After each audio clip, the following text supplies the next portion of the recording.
আসসালামু আলাইকুম, কেমন আছেন আপনারা সবাই? দেখেই বুঝতে পারছেন আজকে আমরা আসছি প্রাণী সম্পদ যে মেলাটা আছে সেটায়। এটা হচ্ছে আগারগাঁওতে, পুরাতন যে বাণিজ্য মেলার যে জায়গাটা মেনলি সেই জায়গাটাই এটা অবস্থিত। আমি তো প্রত্যেক বৎসরই এই প্রাণী সম্পদ মেলার আশায় থাকি। শুধু আমি না, বলতে পারেন যত কাউ লাভাররা আছে সবাই মনে হয় প্রাণী সম্পদ মেলার আশায় থাকে। তো এখানে শুধু গরু না, অনেক কিছুই আছে। আসেন আমরা দেখতে থাকি। শুরুতেই মনে আছে সেই ছাগল কাণ্ডের কথা? এখানেও কিন্তু সেই ওরকমই বড় বড় ছাগলগুলোই আসছে, কিন্তু সেই ছাগলটা আসেনি। এখানে ছাগল ছিল, গোড়াল ছিল, গোড়াল তো না, গাড়ল, ছাগল, গাড়ল, দুম্বা, ভেড়া সব কিছুই ছিল এই জায়গাটায়। তো ছোট বড় বিভিন্ন সাইজের বিদেশি জাতেরও ছিল, দেশি জাতের খুব কমই দেখছি। এখানে বিদেশি জাতগুলোই আমার কাছে বেশি মনে হয়েছে। তো এই যে দেখেন, এটা আর একটা জাত। এখানে সবচেয়ে ইন্টারেস্টিং বিষয় কি জানেন? আজকে আজকে তো শুক্রবার, আমি গতকাল বৃহস্পতিবারে গিয়েছিলাম এই মেলাটায়। তো দুপুরে দেড়টার দিকে এই ছাগলের একটা ছোট্ট একটা বাচ্চা হয়েছে এখানটায়, বেবি ছাগল যেটা, সেটাও এখন দেখা যাবে। এই যে আমি দেখাচ্ছি, দেখেন এই ছোট্ট কিউট ছাগলটা আজকে দুপুরে হয়েছে আর কি, বৃহস্পতিবার দুপুরে। তো এই মেলাটা কিন্তু 3 দিন থাকবে, 26, 27, 28 এই 3 দিন মেলাটা চলবে। আজকে শুক্রবার, আজকে শেষ হয়ে যাবে মেলাটা। এই যে আমরা এখন গরুর শেডে ঢুকে গেলাম। তো ফার্স্টে ফ্ল্যাগবি জাতের এই গরুটা দেখছিলাম। তাছাড়া শাহিওয়াল বিভিন্ন জাতের গরু আছে এখানটায়। শুরুতে যে এই ফ্ল্যাগবিটা আর কি দেখলাম। দেখেন গরুর গঠন, সাইজ আর কি এক কথায় অন্য ধরনের লেভেলের গরু। আর এখানটার গরুগুলোর বিশেষত্ব কি, বিভিন্ন খামারিরা বিভিন্নভাবে আর কি তাদের যে এত ভালো ভালো কালেকশান আসছে, সেই কালেকশানের গরুগুলো এখানটায় নিয়ে আসে। তো সেই কারণে এই গরুগুলো একটু অ্যাট্রাকটিভ বেশি হয়। আর অনেক খামারি আসে, তো অনেক ধরনের গরু দেখা যায়। যে এটা হচ্ছে জাফরাবাদী মহিষ, জাস্ট এটা সাইজটা দেখেন কত বড়।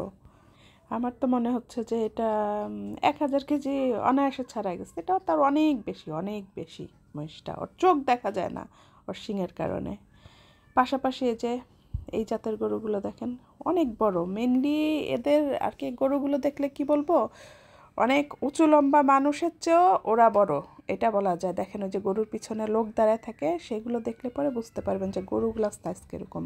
আর স্বর্ণের দাম বাড়বেই না কেন? গরুও যদি স্বর্ণের এত মোটা মোটা চেন পরে থাকে, জাস্ট জোকিং, এটা কিন্তু আসলে সত্যি না, দুষ্টামি করলাম। তো যাই হোক, এই যে দেখেন গরুগুলা, এগুলো বিভিন্ন জাতের গরু আছে এখানে, অনেক ধরনের গরু। শেষ করা জাস্ট এটা দেখেন, এটাকে ভুট্টি গরু বলা হয়। ওই বড়গুলার পাশে এটাকে দেখতে কেমন লাগে, খুবই ফানি টাইপের আর কি, খুবই ছোট, কিন্তু এই গরুগুলার শরীরে শক্তি খুব বেশি। 2-3 জন মিলেও এই গরুগুলোকে ধরে রাখতে পারে না। এটা ভুট্টি জাত হিসেবে পরিচিত সবার কাছে, এই আর কি। তাছাড়া এই যে বিভিন্ন আরও অনেক ফার্মি আছে যারা তাদের খুব সুন্দর সুন্দর গরুগুলা নিয়ে আসছে। এই যে দেখেন, এই গরুগুলো দেখলে তাকায় থাকতে ইচ্ছা করে। জাস্ট এদের শেপটা দেখেন। আর এদেরকে তো সারাদিনই পরিচর্যার কাজে ব্যস্ত সবাই। এদের সাইজগুলো দেখেন, দেখলে মাশাল্লাহ, আর কিছু বলার নাই, শুধু দেখতে ইচ্ছা করে গরুগুলো। এদের পিছনে অনেক খাটাখাটনি করে, এটা দেখলেই বোঝা যায়, এই আর কি। তো এখানে আরেকটা খুব বড় ধরনের, এটা বলদ গরুই বলা চলে, এগুলো হচ্ছে বলদ। আর এই যে দেখেন এই ষাঁড়টা দেখেন, ওকেও একেবারে সোনা দানা পরায় একেবারে গলায় মালা টালা দিয়ে নিয়ে আসছে। স্বর্ণের দাম কি আর এমনি এমনি বাড়ে? এবার বুঝে নেন কিসের জন্য বাড়তেছে। তো এই যা ছিল, এই যে সে বাংলাদেশি পতাকা বহন করছে, আর তার পাশে দেখছেন লোকগুলাকে কতটুক দেখাচ্ছে, উঁচু লম্বা। যে কোনো টল ফিগার লোকের চেয়ে এরা বেশি উঁচু আমি বলবো। এই হচ্ছে গরুর সমাচার। আর এটা হচ্ছে আমাদের আরেক শেডে চলে আসছি। এই শেডে এটা হচ্ছে আমাদের বাংলাদেশি মহিষ যেগুলো আছে, এটা হচ্ছে সেই মহিষ। এই শেডটায় সাধারণত সব বাংলাদেশি গরু দিয়েই ভর্তি, বেশি ছোট ছোট বাংলাদেশি গরুগুলো ছিল। আর স্পেশালি যেগুলো ইয়ের কাজে গাভী গরু যেগুলো সেগুলো দিয়ে এই শেডটা করা ছিল, দেশি গাভী যেগুলো আছে সেগুলো।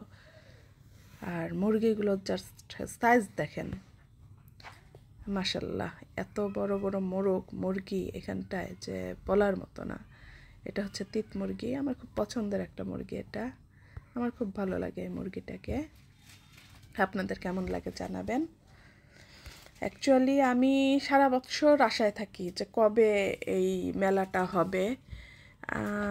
অনেকেই আছেন আশায় থাকেন, আমরা খুব এনজয় করি এই মেলাটায় গেলে। এত পশু পাখি, স্পেশালি গরু, অনেক কিছু একসাথে দেখা যায়।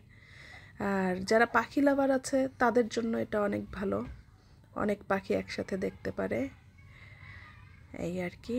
আমি অবশ্য একটা ম্যাকাওর জন্য খুব করে করছিলাম যে একটা ম্যাকাও দেখব, দামটা কেমন আসে, কি নেওয়া যায় কি না, সেটার চেষ্টায় ছিলাম।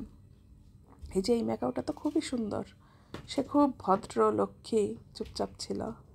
তারপরে যে আরও পাখি ছিল, এখানে সেলও হয়, কিন্তু এখানে শুধু গরু ছাগল সেগুলো না, এখান দিয়ে পাখি, তারপর বিভিন্ন ধরনের আর কি যা যা এই মেলায় প্রদর্শনীর জন্য আনা হয়েছে সবই উঠে।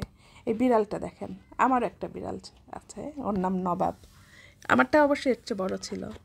এখানে ঘোড়া প্রেমীদের জন্য ঘোড়াও আছে, ঘোড়া কেনার ব্যবস্থা আছে, ঘোড়ায় চালানো শেখানোর ব্যবস্থা আছে। এখানে ঘোড়া চালানো শেখানো হয়, তাদের লোকজন আসছে আর কি এখানটায়। তারপর দেখেন ব্রাহ্মা জাতের মুরগি, মুরগিগুলো অনেক সুন্দর, এক কথায় সুন্দর, মাশাল্লাহ।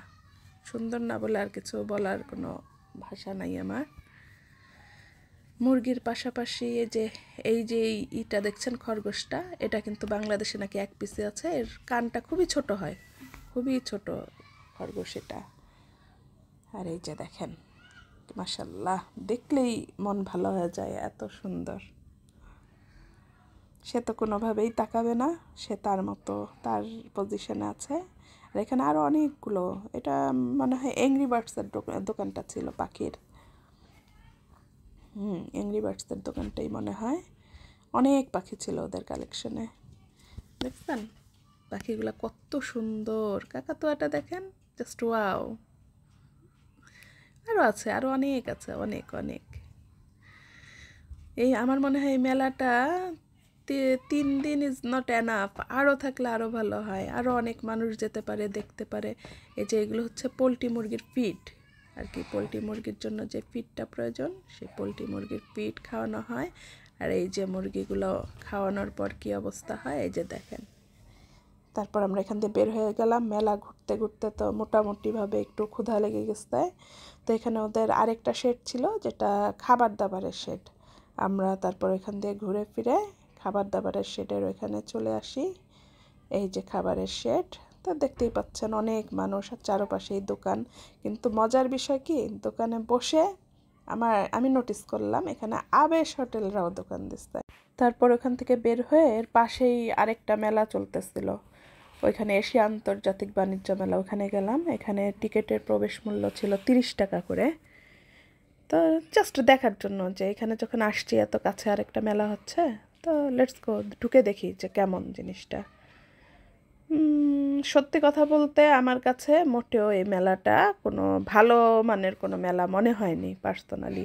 নর্মালি মেলায় যা ওঠে সেইগুলাই, এই কিছু আচার টাচার, হ্যাঁ, নর্মালি দোকান টোকানে আর কি, পাড়ায়ও যদি কোনো মেলা হয় যেগুলো উঠে সেই জিনিসগুলাই আমি ওখানে দেখছি। বাইরে খাবারের একটা দোকান ছিল যেটা একটু ভালো কোয়ালিটির, ভালো মানের ছিল। মেনলি এখানে বারবিকিউ সেকশনটা খুব ভালো দেখলাম, বারবিকিউ হচ্ছে লাইভ বারবিকিউ হয়। আর যে বাচ্চাদের খেলার জন্য একটু পার্কের মতো, এটা তো আগে থেকেই করা ছিল, ওই পার্কটা আছে। আর জায়গায় জায়গায় স্টলগুলো আছে যা। এই আসেন তো দেখি পঞ্চম এশিয়া আন্তর্জাতিক বাণিজ্য মেলা। তো ভিতরে মেনলি দেখলাম যে পাকিস্তান আর ইন্ডিয়ার 2টা স্টল, যা প্রতি বছরই ওরা যা নেয় এই বছর প্রতি বছরের নেয় সেই জিনিসগুলাই আমি ওদের দেখছি। আর এইগুলা তো মেলা মানেই এই জিনিসগুলো উঠবেই, মহিলাদের এই টুকিটাকি হাবা যাবা, তো এগুলো দিয়ে মেলা ভর্তি ছিল। আমার কাছে আহামরি কিছু লাগে নাই, দ্যাটস ইট।